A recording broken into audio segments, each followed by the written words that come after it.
ഇസ്ലാമിന്റെ നിയമങ്ങളോട് നിലക്കും യോജിക്കാത്ത നേർച്ച പരിപാടി, പട്ടാമ്പി നേർച്ച, അതുപോലെ കുറെ നേർച്ചകളുണ്ട്. നേർച്ച എന്ന് പറഞ്ഞാൽ നടത്തുക. എന്ത് നേർച്ച? നേർച്ചയായിട്ടൊരു ബന്ധവുമില്ല. അള്ളാഹുവിന്റെ ദീനിൽ പാടില്ലാത്ത കുറെ കാര്യങ്ങൾ, ചിലപ്പോൾ ഉദ്ഘാടനം തന്നെ സിനിമ നടനായിരിക്കും. അതുപോലെ തന്നെ പങ്കെടുക്കുന്ന ആളുകൾ അങ്ങനത്തെ ആളുകളായി. അങ്ങനെ തുടങ്ങിയിട്ട് എന്തെല്ലാമോ പേക്കൂത്തുകൾ നടത്തുന്ന സ്ഥലമുണ്ട്. അങ്ങനെയുള്ള സ്ഥലങ്ങളിൽ നടത്തുന്ന അത്തരം പരിപാടികൾ ഔലിയാക്കളെ പേരിൽ നടത്തുന്ന കടുത്ത അദബുകേടാണ്. ഔലിയാക്കളോട് ചെയ്യുന്ന കടുത്ത ധിക്കാരമാണ്. സാലിഹീങ്ങളോടുള്ള ബഹുമാനം ഉള്ളത് നഷ്ടപ്പെടുത്തുന്ന ഏർപ്പാടാണ്. അതിന്റെ പുറമെ സുന്നത്ത് ജമാഅത്തിനെ തെറ്റിദ്ധരിപ്പിക്കുന്ന വളരെ മോശമായ ഏർപ്പാടുകളാണ്. അതൊന്നും സുന്നികളുടെ തലയിൽ വെച്ച് ആരും ചാപ്പകുത്തണ്ട, ആരും സുന്നികളുടെ പരിപാടിയാണെന്ന് പറയണ്ട. പലപ്പോഴും നമ്മൾ പലതവണ അതിനെതിരെ പ്രസംഗിച്ചവരാണ്. ഇന്നും ഞാൻ പ്രസംഗിച്ചിട്ടുണ്ട്. ഞാൻ പറയട്ടെ, ഇവിടെ വരുന്നതിന് മുമ്പും പ്രസംഗിച്ചിട്ടുണ്ട്. പാടില്ലാത്ത കാര്യങ്ങൾ ഒരു സ്ഥലത്തും പറ്റൂല. ഞാൻ പറയട്ടെ, പോലീസ് സ്റ്റേഷനിൽ കയറി നിങ്ങൾ ആരെങ്കിലും തല്ലുണ്ടാക്കുവോ? തല്ല് എവിടെ ഉണ്ടാക്കാൻ പാടില്ല. പോലീസ് സ്റ്റേഷനിൽ വെച്ച് തീരെ തല്ലുണ്ടാക്കാൻ പാടില്ല. കോടതിയിൽ കയറിയിട്ട് നിങ്ങൾ ആരെങ്കിലും സിഗരറ്റ് വലിക്കുവോ? ഇല്ല. തീരെ സിഗരറ്റ് വലിക്കുന്നത് നല്ലതല്ല. പക്ഷെ കോടതി തീരെ പറ്റൂല. ഇതുപോലെ അള്ളാഹുവിനോട് ദോഷങ്ങൾ പൊറുപ്പിക്കാനുള്ള സ്ഥലമാണ് പള്ളി. അതേപോലെ തന്നെ അള്ളാഹുവിനോട് താണുകേട് പറഞ്ഞ് ദുആക്ക് ഇജാബത്ത് കിട്ടേണ്ട സ്ഥലമാണ് ഔലിയാക്കളെ മഖ്ബറ. അവിടെ പോയിട്ട് തെറ്റ് ചെയ്യുക എന്ന് പറയുന്നത് കടുത്ത ധിക്കാരമാണ്. അങ്ങനെയുള്ള ധിക്കാര പ്രവർത്തനം നടത്തി സുബ്ഹാനല്ലാഹ് ചില സ്ഥലത്ത് കുറെ ആനകളെ കൊണ്ടുവന്നു. ആനകളെ കൊണ്ടുവന്നിട്ട് മനുഷ്യന്മാരുടെ കൂടി നടത്തി. സുബ്ഹാനല്ലാഹ്, ആന കിടഞ്ഞ് കുറെ ആൾക്ക് പരിക്ക് പറ്റി. 2 ദിവസം മുമ്പ് നടന്നതാണ് തിരൂരിൽ. സുബ്ഹാനല്ലാഹ്, അത് ചൂണ്ടിക്കാണിച്ചിട്ട് സെൽഫികൾ വരും. കണ്ടോ നിങ്ങളെ നേർച്ച ആനേനെ കൊണ്ടുവന്ന് കുറെ ആളെ ചവിട്ടിയില്ലേ? സുബ്ഹാനല്ലാഹ്, ആന ചവിട്ടിയിൽ ആനേനെ കുറ്റം പറയാനില്ല. കാരണം ഇത് ചെയ്യേണ്ട പണിയല്ല ആനനെ കൊണ്ട് ചെയ്യിപ്പിച്ചത്. ഞാൻ പറഞ്ഞു വരുന്നത്, ഓരോ സ്ഥലത്തും തെറ്റായ പ്രവർത്തനങ്ങൾ നടത്തി ഔലിയാക്കളുടെ പേരിൽ പണം സമ്പാദിക്കാൻ ശ്രമിക്കുന്നവർ ഉണ്ട്. അത് ഇസ്ലാമികമല്ല. സുന്നത്ത് ജമാഅത്തിന്റെ ആലിമീങ്ങൾ അതിന് അംഗീകാരം കൊടുത്തിട്ടുമില്ല.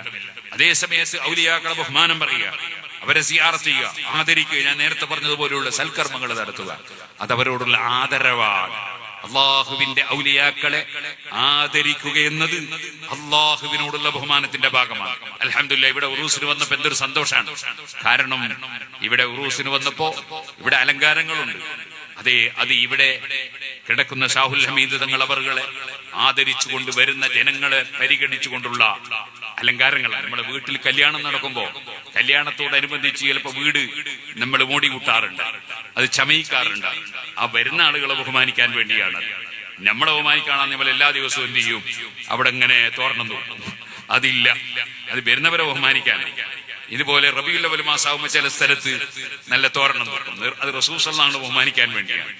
ഇവിടെ കിടക്കുന്ന മഹാൻ, ആ മഹാനെ കാണാനും അഥവാ സിയാറത്ത് ചെയ്യാനും അതുപോലെ തന്നെ മഹാനവറുകളോട് സലാം പറയാനും മഹാനവറുകളുടെ അടുക്കൽ വന്നത് അള്ളാഹുവിനോട് ദുആ ചെയ്യാനും ഫാത്തിഹ ഓതാനും ബർക്കത്തെടുക്കാനും ഒക്കെ വരുമ്പോ ആ വരുന്നവർ മഹാനവറുകൾ കാണാൻ വരുമ്പോ എന്റെ സമീപത്ത് വരുന്നവരെ ആദരിക്കുന്നുണ്ട് ഈ നാട്ടുകാർ എന്ന് വരാൻ വേണ്ടി നിങ്ങൾ തോരണം തൂക്കിയാൽ അത് തെറ്റല്ല, അത് നല്ല ലക്ഷ്യത്തോടു കൂടിയാണ്. അപ്പൊ സുഹൃത്തുക്കളെ, അങ്ങനെയുള്ള കാര്യങ്ങൾ തെറ്റല്ല. അതേ സമയത്ത് ആവശ്യമില്ലാത്ത രംഗങ്ങളിലെല്ലാം നമ്മൾ പോയി ചാടി വീഴുന്നത് ഒഴിവാക്കേണ്ടതാണ്. ആവശ്യമുള്ളത് മാത്രം നമ്മൾ സ്വീകരിക്കേണ്ടതാണ് എന്ന് സാന്ദർഭികമായി ഉണർത്തുന്നു. ഇവിടെ ഉറൂസിന് വന്നപ്പോ സന്തോഷമായി എന്ന് പറഞ്ഞ എന്തുകൊണ്ടാ? ഇവിടെ ദിക്ർ നടക്കുന്നു, അതുപോലെ ഖുർആനോത്ത് നടക്കുന്നു, അതുപോലെ മൗലിദ് പാരായണം നടക്കുന്നു, ഇവിടെ ഭക്ഷണം ദാനം ചെയ്യുന്നു, ഫാത്തിഹ ഓതുന്നു, യാസീൻ ഓതുന്നു, ഖുർആൻ ഓതുന്നു, നല്ല കാര്യങ്ങൾ ചെയ്യുന്നു, സിയാറത്ത് നടക്കുന്നു. ഇതെല്ലാം പുണ്യകർമ്മങ്ങളാണ്. നമ്മുടെ അമുസ്ലിം സഹോദരന്മാരുടെ ദേവാലയം, അമ്പലം, അമ്പലത്തിൽ അവർ പോയി അവരാരാധന നടത്തുന്നു. നമ്മൾ അവിടെ പോയി ശല്യം ചെയ്യാൻ പാടില്ല, കല്ലെറിയാൻ പാടില്ല, ചീത്ത വിളിക്കാൻ പാടില്ല, പരിഹസിക്കാൻ പാടില്ല. അവരുടെ ആരാധനയുമായി നടക്കുന്നു. ലക്കും ദീനുക്കും വലിയ ദീൻ. ഖുർആൻ പറഞ്ഞില്ലേ, നിങ്ങളെ മതം നിങ്ങൾക്ക്, നമ്മളെ മതം നമ്മക്ക്.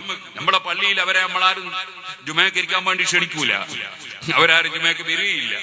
അതേപോലെ തന്നെ അവർ അമ്പലത്തിൽ ഒരു പരിപാടി നടത്താൻ അവരാരും ക്ഷണിക്കൂല, നമ്മൾ പോവുകയില്ല. അതേ സമയത്ത് അമ്പലത്തിൽ പോയിട്ട് ഒരു കത്തി എടുത്തിട്ട് ഇങ്ങനെ കൂത്തുന്നു, യാ ശൈഖ് എന്ന് പറഞ്ഞ് കൂത്തുന്നു. ഇന്നാ ലില്ലാഹി വ ഇന്നാ ഇലൈഹി റാജിഊൻ.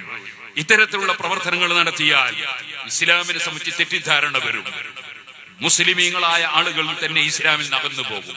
മറ്റുള്ള മതക്കാരാണെങ്കിലോ അവർക്ക് അവരുടെ മതവും ആണും പെണ്ണുമില്ലാത്ത ഒന്നുമില്ലാണ്ടായി പോകും. അവർക്കും ദോഷാണ്, നമുക്കും ദോഷാണ്. അതുകൊണ്ട് ഒരു മതത്തിലെ പരിപാടിയിലും നമ്മൾ കടന്നു കയറാൻ പാടില്ല. അതേപോലെ തന്നെ മറ്റ് മത ആചാരങ്ങൾ നടക്കുന്ന സ്ഥലങ്ങളിൽ പോയി നമ്മൾ അവിടുന്ന് റാത്തീബ് നടത്താൻ പാടില്ല. അവിടെ വെച്ച് മൗലിദ് ഓതാൻ പാടില്ല. ഓരോന്നിനും ഓരോ സ്ഥലങ്ങളുണ്ട്. ഞാൻ ഓർക്കുകയാണ്, പാറക്കടവ് തന്നെ നല്ല ഒരു പ്രദേശമുണ്ട് നമ്മുടെ നാദാപുരത്തിനടുത്ത്. അവിടെ ഒരിക്കൽ ഈ മത്സ്യ മാർക്കറ്റിൽ വെച്ച് അവിടെയുള്ള സാധാരണക്കാരായ ആളുകളാണ്. അവർ റസൂലുള്ളാഹിനെ വല്ലാതെ ബഹുമാനിക്കുന്ന മത്സ്യത്തൊഴിലാളികളാണ്. റസൂലുള്ളാഹിന്റെ വലിയ സ്നേഹമാണ്. ആ സ്നേഹത്തിന്റെ പേരിൽ റബീഉൽ അവ്വൽ 12-ന് മത്സ്യ മാർക്കറ്റൊക്കെ നന്നായി കഴുകി വൃത്തിയാക്കി അവിടെ കുറെ പടമൊക്കെ പിരിച്ചിട്ട് അവിടുന്ന് മൗലിദ് ഓതി. അന്ന് അവിടെ ഒരു വലിയ ആലിം ഉണ്ടായിരുന്നു. ആലിം പറഞ്ഞു, നിങ്ങൾ നല്ല വൃത്തിയൊക്കെ ആക്കിക്കോളി, പക്ഷെ മൗലിദ് നമുക്ക് പള്ളിയിൽ നിന്ന് ഓതാം, അല്ലെങ്കിൽ വേറെ ഏതെങ്കിലും ഒരു സ്ഥലത്ത് നിന്ന് ഓതാം, അത് മത്സ്യ മാർക്കറ്റിൽ നിന്നാക്കണ്ട. ഓരോന്നിനും ഓരോ സ്ഥലങ്ങളും സന്ദർഭങ്ങളും ഉണ്ട്. അതിനപ്പുറത്തേക്ക് നീങ്ങാൻ പാടില്ല. ഞാനിത് പറഞ്ഞു വരുന്നത് നമ്മൾ വളരെ ശ്രദ്ധിച്ചുകൊണ്ട് ജീവിക്കണം.